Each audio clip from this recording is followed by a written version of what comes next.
All right, Travis and Chad with you. Very happy to welcome in studio. He's going to be at Harvey's Comedy Club this weekend. Shows tonight, 7:30 and 10.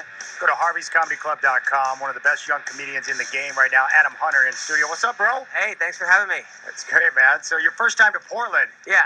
Yeah. I like it. I like it's got like a Seattle feel to it. San Francisco, Seattle. Yeah, you don't want to use the word Seattle when talking about Portland. We hate Seattle. I hate Seattle. Little brother. This is nothing like Seattle. But our show's also in Seattle on TV, so I totally trapped you into that. Oh, wow, thank you. So I didn't mean to. Yeah. What was your perception of Portland before you got here? I thought it was going to be just like the Oregon Trail. Like it was going to be like not even a city, not even a building there, just people with like, wearing like corduroys and just hiking and everything with their oxen. Yeah, 100% with the oxen, right? Exactly. And those people are still around, by the way. Yeah, they came to the show last night. Actually, their house was parked outside.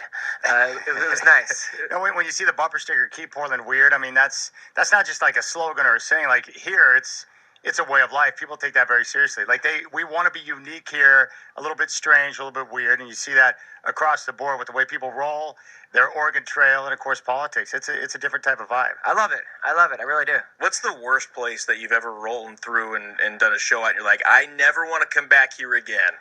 That's a trick question. Probably Saudi Arabia.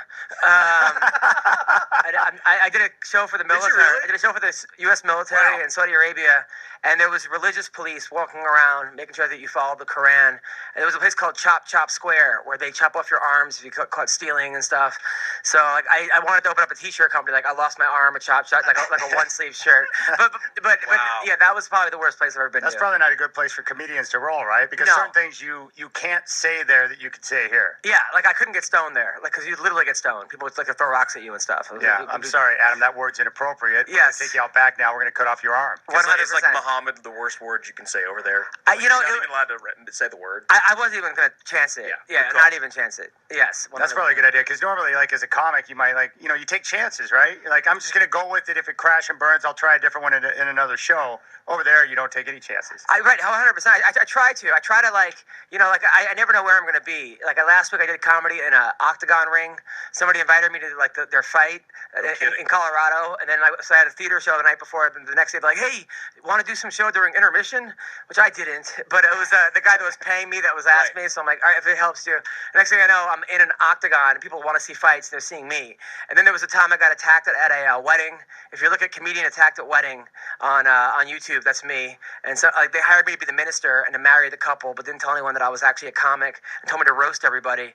So then within a minute, some guy looked like Bon Jovi, and I'm like, sorry that your band broke up. And I guess his band really did break up. So then he like charged me, and then it got broken up, and I was like, don't stop believing. And then I had to do another hour after that. Then the grandma started yelling at me. So yeah, I'm like the king of like, if you have a terrible gig, call me because I will be there. But actually, I think that's a good idea at a wedding, right? We could use a little more humor at weddings because people are always uptight and gripping about this and that, and everything's going to go sideways. Why not, right? But yeah, this guy got really angry. But then that clip, someone recorded, has been like 10 shows, like America's Worst Weddings, like horrible, what weddings gone wrong, 100%. So Portland is known for being a place that is very, very liberal, right? Yes. One of the most liberal places in the country. When you go to different places, like, are you going to do the same show here that you would do in like, I don't know, Indianapolis or Iowa, or someplace that's way the other way? Yeah, for the most part, because I'm not like the most. I wouldn't say I'm a conservative comic, but I'm not necessarily like this left wing comic either. I'm kind of like in the middle. Yeah. If I make fun of, if I make fun of Trump, I would make fun of Hillary too. Like I said, people are mad at Trump for not showing his tax returns, mad at Hillary for deleting emails. If I were Trump, I would just email Hillary my tax returns. So I try to do it across the board. I'm not like a one-sided comic.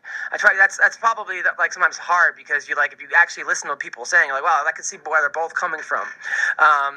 But no. So no, I really don't try to like kind of curtail my act, and I'm too lazy to do that anyway. So I'll just show up, and if you like me, great. If not, whatever. Dude, where do you get your energy from? Like, because I drink a lot of coffee during the radio show because I always want to keep my energy up. That's an understatement. But I appreciate you because you remind me of me. Like you're high energy and you're always on the go, man. Yeah, always on the go. I don't know. I think ADHD. That definitely Adderall helps. Red Bull. stuff like that. Actually, recently, my wife's pregnant now, and his wife's congratulations. Oh, nice. When do you guys do? July 31st. We're due May 24th. Wow, Yeah. your wife's really fat. And She's getting there. Sorry, I'm just kidding. She feels it. No, it's weird, right? Your first? Yeah, my first. Yeah, You? us too, yeah. Yeah, I'm excited. We're having a girl.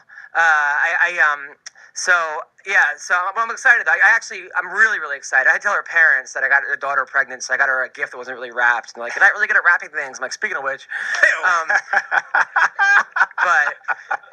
but I am excited.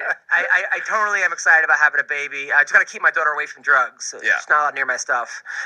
She's got to chip in. But Keep her honest. So my friend gave me a Viagra the other day. He's like, dude, this will. My wife's her hormones are out of control. Yeah. You same with yours? Maybe the other way. Really? She doesn't want to have sex at all?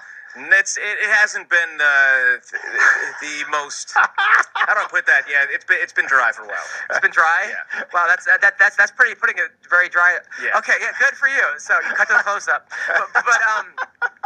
But yeah, my wife's the opposite. But I can't keep up. Like my friend gave me a Viagra, but then I got stoned, so I just slept the entire night with an erection. It was terrible. You didn't sleep on your stomach, did you? No. But I didn't. But anyway, I used to work with a guy. No, I worked with a guy down in the Bay Area that was always trying to get me to pop Viagra, and I'm like, well, I said, you work fine. That's Why are you weird. doing that? He's like, because he goes, I want to make sure that my wife gets the most of me tonight, and he was always trying to get me to pop it. have you ever done it? No. Yeah, don't. I got like a headache. It was like I'm Jewish. It's not good. It's just not good. Another New York Jew. Welcome. You know what? You're really Yes. good for you. Congratulations. We just don't get a lot of our kind here in Portland. Yeah, no, it's good. I'm Jewish. My wife's Christian, so if we had a kid, she wanted the kid to be Christian. My dad wanted the kid to be Jewish, and I wanted to keep pulling out. But that didn't work though. I always thought the pull and pray method was very effective. I'm not for me. It was not effective. Maybe I should have converted because. But yeah, we're keeping it. Excited about having a kid. You excited? I am very excited. Yeah. Now that look, there's no turning back. He's doing a few weeks. We can't put him back up there. So Yeah. I better be excited. Yeah, no. I'm in trouble. Everyone's always like, dude, it's gonna change your life, but then they stop right there. Like no one says for better or worse. I'm like, so will Scientology. I mean, what is this? We're gonna change. Well, the my one thing life? I've learned, because I've got two. I've got a son who's 15, my daughter's 8, and the big lie from my parents was babies are wonderful. Well, no, they're not, because it changes everything about your life in terms of sleep patterns, all that stuff. But once they hit about 3, I was like, okay, I'm down with this. But having a daughter, I'll say this. It's so much better than I could have possibly imagined. And so, tomorrow I'm taking her bike shopping. And so, little nice. things like that you share, so much different than my son. When my son hit puberty, he rolls into the bathroom one day and he goes, look, Dad. And he shows me his balls. He's like, I got hair on my balls. No way. And he was all excited about it. I'm like, I didn't want to make him embarrassed, because he was clearly geeked. And I said, well, good for you. And I said, tuck those things away. They're going to freeze off. And There he you runs go. out laughing at me. That's good. Does everybody want to give you advice? A little bit, not really. Yeah. It's funny. It's so funny because this is kind of racist, but most of my white friends are like, "Oh my god," my black friends are like, "Big deal, I got 7." It's just but that's just this is my friends. I'm not saying all black people. Are you getting a lot of advice, Trav? Oh, everybody I meet. Oh, here's the advice you need. Here's the advice you need. And what I hate, it's always the people that don't have kids. They're the ones giving the most advice about how to be a parent. That Yeah? troubles me, yeah. It's like, how many kids do you have? Oh, none? Yeah, then put an egg in your shoe and beat it. I don't need that.